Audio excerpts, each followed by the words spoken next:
पहली बार यहां पर माघ मेले को विस्तार देने का कार्य हुआ है और प्रयास किया गया है कि यहां पे माघ मेले में लगभग 800 हेक्टेयर क्षेत्रफल में इस पूरे मेले को विस्तार दिया जाए। मैंने अपने सहयोगी मंत्रियों के साथ में, जनप्रतिनिधियों के साथ में यहां की पूरी व्यवस्था का निरीक्षण किया है।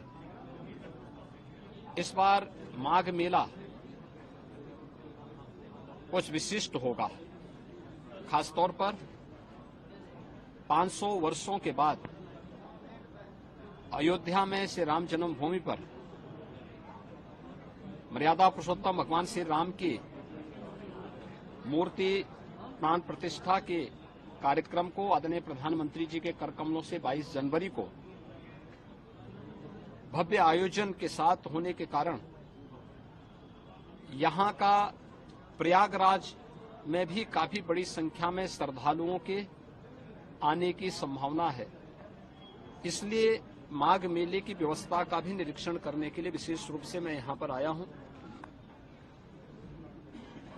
पहली बार यहां पर माघ मेले को विस्तार देने का कार्य हुआ है और प्रयास किया गया है कि यहां पे माघ मेले में लगभग 800 हेक्टेयर क्षेत्रफल में इस पूरे मेले को विस्तार दिया जाए। पहले की तुलना में इसको बढ़ाने की कार्य हुआ है। 6 सेक्टर बनाए गए हैं। पेंटून ब्रिज भी 6 इसमें बढ़ा करके तैयारी की गई है।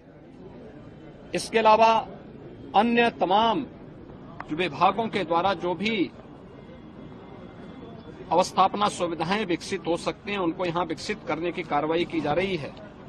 अब तक लगभग हमारा अनुमान है कि 4000 के आसपास संस्थाएं इस पूरे आयोजन में यहां सहभागी बनेंगी और इन कार्यक्रमों के साथ जुड़ेंगी। इसके लिए चाहे वह चेकर प्लेट का हो, लगभग इसमें इसकी व्यवस्था भी लगभग 100 किलोमीटर के आसपास के दायरे में ये बिछेंगी।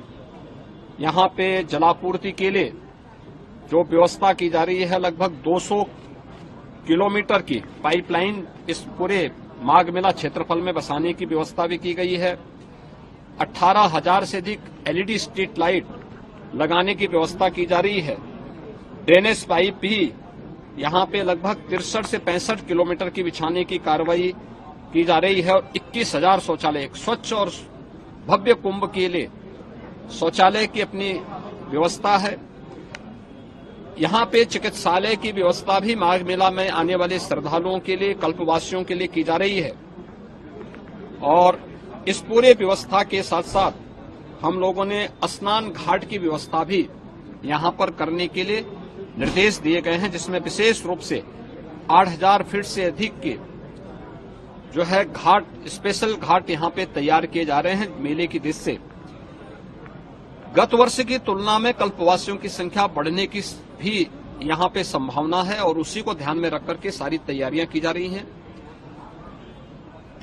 यह एक अवसर होगा माघ मेला हमारे लिए 2025 के प्रयागराज महाकुंभ की तैयारी की एक ट्रायल करने के लिए, उसकी एक प्रारंभिक भूमिका तैयार करने के लिए, और पूरी टीम उसी दिशा से यहां पर कार्य कर रही है।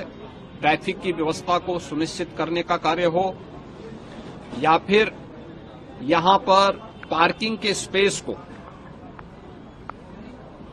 कोई भी श्रद्धालु को, कल्पवासी को कोई दिक्कत न हो, इसके लिए भी पूरी व्यवस्था और उस प्रकार के सुविधा देने के निर्देश यहां पर दिए गए हैं। मुख्य स्नान जो होंगे, मकर संक्रांति का पहला स्नान 15 जनवरी को होगा। पौष पूर्णिमा का जो दूसरा स्नान है यह यहां पर 25 जनवरी को होगा और इस दिन से कल्पवास भी यहां पे प्रारंभ होगा। मौनी अमावस्या 9 फरवरी को होगी। बसंत पंचमी 14 फरवरी को होगी।